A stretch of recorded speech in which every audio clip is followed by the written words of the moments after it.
빌립보서 2장 5절에서부터 8절 말씀까지 앞따라 봉독해 드립니다. 너희 안에 이 마음을 품으라. 곧 그리스도 예수의 마음이니 그는 근본 하나님의 본체시나 하나님과 동등됨을 취할 것으로 여기지 아니하시고 오히려 자기를 비워 종의 형체를 가지사 사람들과 같이 되셨고 사람의 모양으로 나타나사 자기를 낮추시고 죽기까지 복종하셨으니 곧 십자가에 죽으심이라. 아멘. 우리 서로 인사합니다. 참 잘 오셨습니다. 참 잘 오셨습니다. 네, 참 잘 오셨습니다. 참 잘 오셨습니다. 빌립보서는 사도 바울이 빌립보 교회에 보낸 편지가 형식의 말씀이에요. 사도 바울이 로마의 감옥에 갇혔을 때 빌립보 교회에 보낸 말씀이 바로 이 빌립보서거든요. 근데 그 당시는 인쇄술이 발달되어지지 않았던 시대였기 때문에 이렇게 빌립보 교회에 온 이 빌립보서를 다시 다른 사람들이 이렇게 또 다시 적기도 하고 그 손으로 직접 다시 써서 다른 사람들에게 주기도 하고 다른 지역의 교회들에게 나눠주기도 하고 그랬어요. 그래서 사도 바울의 서신은 대부분 공동서신이에요. 무슨 말이냐면 빌립보 교회에 전해진 이 말씀이지만 이 말씀이 다른 교회에도 전달되어져서 읽혀지게 하고 또 가르쳐지게 하고 했던 그런 말씀들이에요. 그래서 이 빌립보서 말씀은 빌립보 교회에만 주신 말씀이 아니라 그 지역에 있는 모든 교회들에게 주신 말씀이고 나아가서 오늘 2000년이 지난 지금 우리들에게도 주시는 그런 말씀이에요. 이 말씀이 오늘 우리의 믿음의 반석이 되어야 되고 우리 신앙의 내용이 되어져야 되는 거예요. 할렐루야. 오늘 성경은 이렇게 말씀하고 있어요. 교회가 예수님 몸된 사명을 잘 감당하고 교회다워지기 위해서 어떻게 해야 될 것인가 라고 하는 이 말씀을 오늘 성경은 우리에게 말씀하고 있거든요. 그래서 1장 5절 말씀 보니까 복음을 위한 일에 참여하는 자가 되라 라고 하는 말씀을 하고 있어요. 오늘 1장 5절 말씀 보니까 너희는 복음을 위한 일에 첫날부터 이제까지 복음을 위한 일에 참여하고 있기 때문이다 라고 하는 이 말씀을 하시죠. 빌립보 교회는 복음을 위하는 일에 참여하는 교회였어요. 근데 오늘 이 말씀을 듣는 우리들에게는 이 말씀이 다 바뀌어서 들려야겠죠. 어떻게 들려야 되냐면 너희는 복음을 위하는 일에 참여하라 이렇게 들리셔야지만 돼요. 할렐루야. 우리 광주 세순교회도 우리 광주 세순교회 모든 성도들도 복음을 위하는 일에 참여할 수 있게 되길 주의 이름으로 축복합니다. 그럼 이제 질문해야지만 돼요. 복음을 위한 일이 무엇인데요? 어떻게 하는 것이 복음을 위한 일일까요? 이 질문을 이제 해야 되는 거예요. 하나님, 나도 복음을 위한 일에 참여할 수 있게 해주세요. 어떻게 해야 될까요? 깨닫게 해주세요. 라고 하는 이 기도 가운데 오늘 빌립보 말씀을 우리가 사모하게 되고 읽게 되면 복음을 위한 일에 참여할 수 있는 방법과 내용과 길이 열리게 되는 거예요. 할렐루야. 이 은혜가 있어지길 주의 이름으로 축복합니다. 그런데 복음을 위한 일의 시작을 하나님께서 하셨다라고 빌립보서에서는 증거하고 있어요. 그렇기 때문에 시작하신 하나님께서 반드시 이루신다. 이 확신이 있다라고 하는 말씀을 하고 있거든요. 저는 믿어요. 하나님께서 시작하셨기 때문에 하나님께서 결론을 맺게 하실 거다라고 믿어요. 우리의 인생도 마찬가지예요.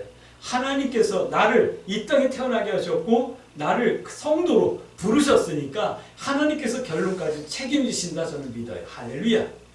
하나님께서 책임져 주신 이 책임을 여러분들이 볼 수 있게 되길 주의 이름으로 축복합니다. 믿음으로 고대하셔요.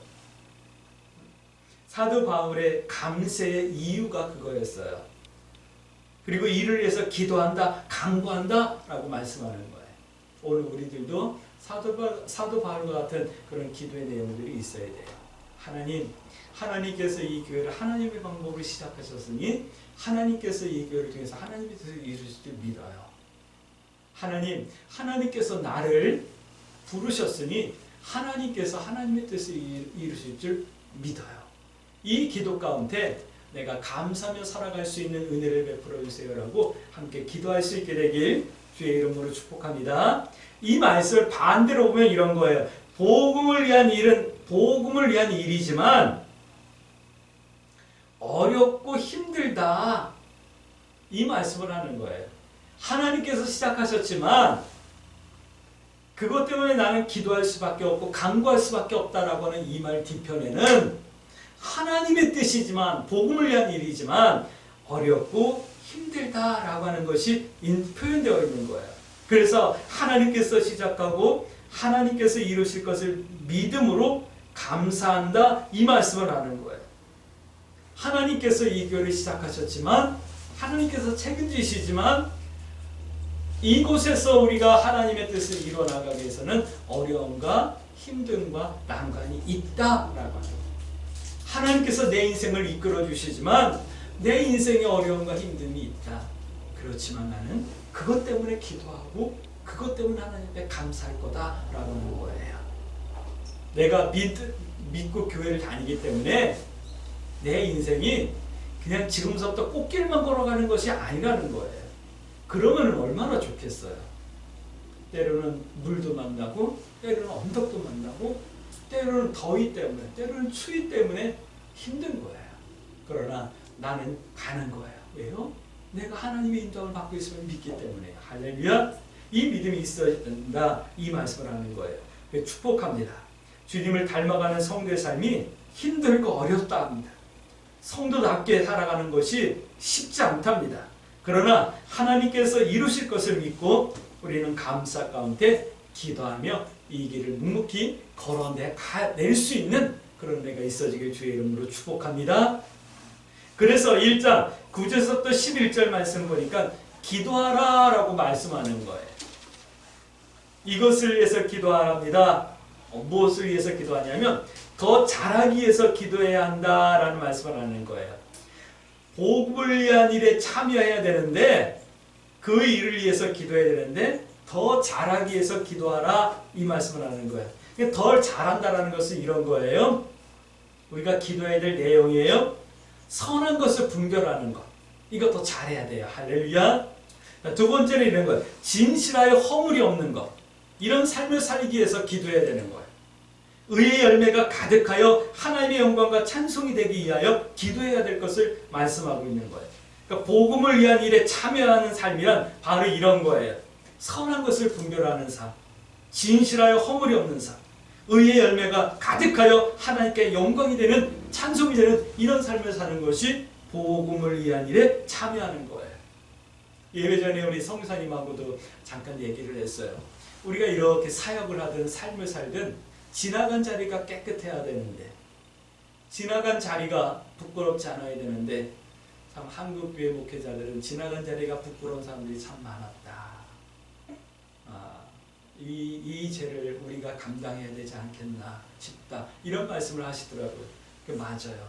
우리가 지나간 자리가 깨끗하고 지나간 자리가 아름답기 위해서는 복음을 위한 일에 참여해야 되는데 복음을 위한 일은 내가 나가서 선교하고 복음을 전하고 교회를 건축하고 이런 일들이 아니라 내 삶 가운데서 선한 것을 분별해내는 거예요.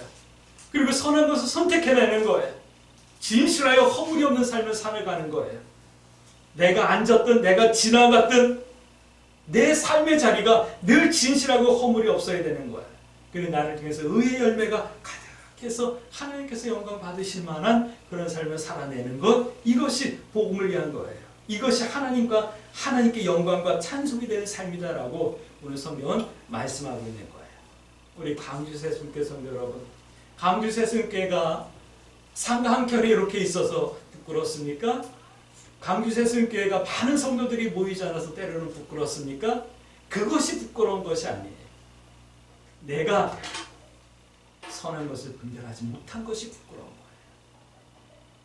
또 반대로 우리 교회 성도들이 선한 것을 분별하며 진실하고 허물 없는 삶을 위해서 기도하고 의의 열매를 맺기 위해서 하나님 앞에 묵묵히 기도하는 믿음의 삶을 선택한다면 이 교회는 하나님의 영광 받으시는 교회예요. 하나님 앞에 갔을 때 잘했다 칭찬받을 수 있는 교회예요. 이런 교회가 되어질 수 있게 되길 주의 이름으로 축복합니다. 이런 삶을 좀 더 구체적으로 말씀하시는데 빌립보서는 오직이라는 말씀을 하고 있어요. 오직이라는 말은 이런 거예요. 다른 것이 있을 수 없다 이 말이에요. 오직 다른 것은 관계없이 전적으로 뭐 이런 뜻이에요.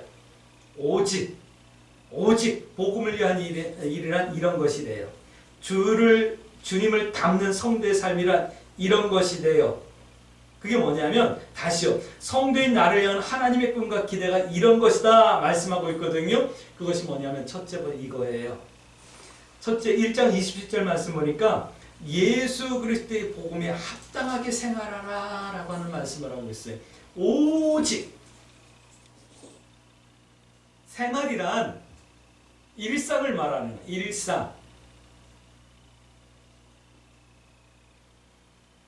또는 생활이란 말은 모든 일, 이와 같은 뜻을 갖고 있는 말이에요. 생활한다, 생활이라는 말은. 그러니까 그리스도의 복음에 합당하게 생활하라 이 말은 그리스도의 복음에 합당하게 일상을 살아가라 이 말이고 모든 일을 그렇게 하라라고 하는 말씀이에요. 살펴보셔요. 신앙과 일상이 분리되지는 않았습니까? 이건 생활이 아닌 거예요. 내 신앙과 내 일상이 분리되어져 있다면 그리스도의 복음에 합당하게 생활하는 것이 아닌 거예요. 초대교회는 이 빌립보서를 작성해서 기록해서 빌립보 교회에 보내줄 그 당시에는 교회들마다 영지주의자라는 것이 있었어요. 그것은 뭐냐면 영은 선하고 육은 악하다라는 거예요. 우리가 영이 구원받았지 육은 아니니까 육은 그냥 막 살아도 돼. 이런 이분법적인 그런 사고가 그 당시에 아주 만연했던 그런 시대예요. 근데 요즘도 교회에 다니는 사람들이 그런 생각들을 하고 있는 것 같아요. 이런 생각들을 하고 있어요. 뭐냐면 신앙은 신앙이고 내 삶은 내 삶이지. 그러니까 신앙은 신앙이고 내 삶은 그냥 즐겁게 살면 되는 거야. 나 즐거움을 위해서 살 거야. 이런 사람들. 여러분들 주변에서 안 봅니까? 나 주일날 교회는 가. 야 그래도 뭐 교회는 교회고 내 삶은 내 삶이지. 뭐 적당히 어울리고 적당히 타협하며 살고 뭐 그러는 거죠. 교회는 다니지만 난 신앙인은 아니겠다. 이런 삶의 태도를 가진 이들이 많은 이런 시대예요. 이런 시대를 살고 있는 우리들에게 오늘 하나님께서 말씀하고 있는 거예요. 너희가 그리스도의 복음에 참여하는 자가 되라. 복음을 위하는 일을 이해하는 자가 되라. 그것이 뭐냐면 너희가 그리스도의 복음에 합당하게 생활하는 거다. 이 말은 신앙과 생활이 분리되어서는 안 된다라고 하는 이 말씀을 하고 있는 거예요. 우리 광주 새순교회 성도들은 신앙이 생활이 되고 생활이 신앙처럼 성결하고 거룩할 수 있게 되길 주의 이름으로 축복합니다. 세상 사람들이 다 그렇게 가더라도 우리 광주 새순교회 성도들만은 그러지 마세요. 할렐루야. 그러지 않을 수 있기 위해서 우리 함께 기도하십시다. 할렐루야. 기억하셔야지만 돼요. 신앙생활이란 다시요. 신앙은 일상이다. 할렐루야. 자, 두 번째로 이런 말씀을 하고 있어요. 오직 남을 나보다 좀 낮게 여기래요. 좀 존중해주라. 나보다 이렇게 아래로 보라는 것이 아니라 나보다 좀 위로 보라 이 말씀을 낮게 여기라 2장 3절 그 말씀을 하고 있어요. 2000년 전에 이 말씀을 하신 걸 보면 사람들이 대단히 자기중심적이고 이기적인가 봐요. 나는 요즘 시대가 변해서 그렇거니 그렇게 생각할 때가 있었는데 아니에요. 2000년 전에 이 말씀을 하시잖아요. 다른 사람을 나보다 좀 낮게 여기라. 근데 요즘 보면 뭐 젊은 사람들이건 기성세대 좀 뭐 나이 든 사람들이건 다 똑같은 것 같아. 나만 아니면 돼라고 하는 이 생각이 아주 만연해 있는 것 같아요. 아주 못된 생각이에요. 다른 사람을 나보다 낮게 여긴다면 나만 아니면 돼라고 하는 이런 생각을 어떻게 할 수 있겠어요? 다른 사람 생각을 안 하는 거예요. 그 다른 사람 생각하는 마음이 점점 작아지고 있는 거예요. 가장 쉬운 예로 보면 왜 쓰레기를 아무 데나 버려요? 애나 늙은이나 뭐 할 것 없이 다 그래요. 학교에서 요즘은 안 가르쳐줘요. 과자 먹고 껍데기 아무 데나 버리면 안 된다라는 걸 안 가르쳐줘요. 아이들 청소를 안 시키니까.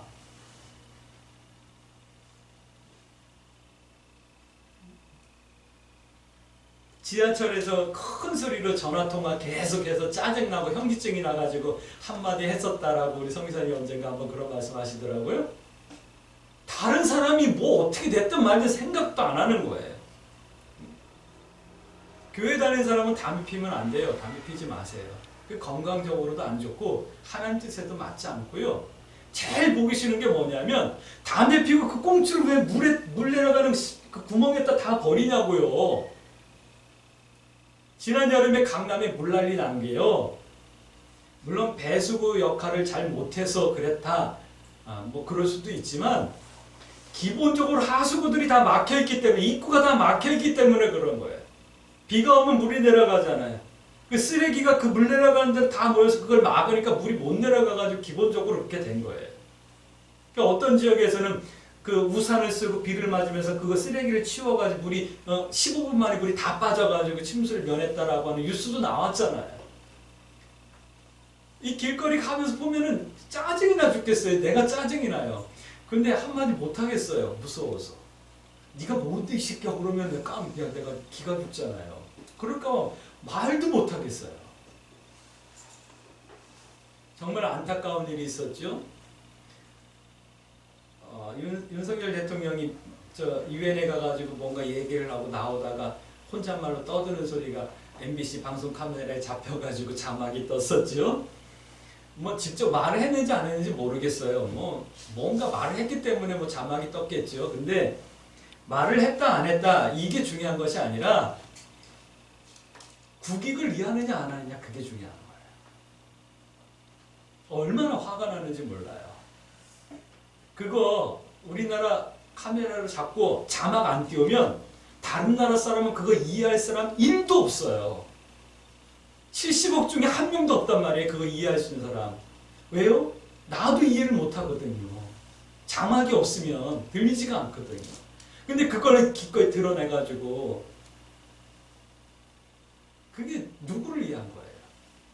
공산당이 아니라면 북한 놈들이 아니라면 그럴 수가 없는 거예요. 요즘 시대가 그러는 거예요.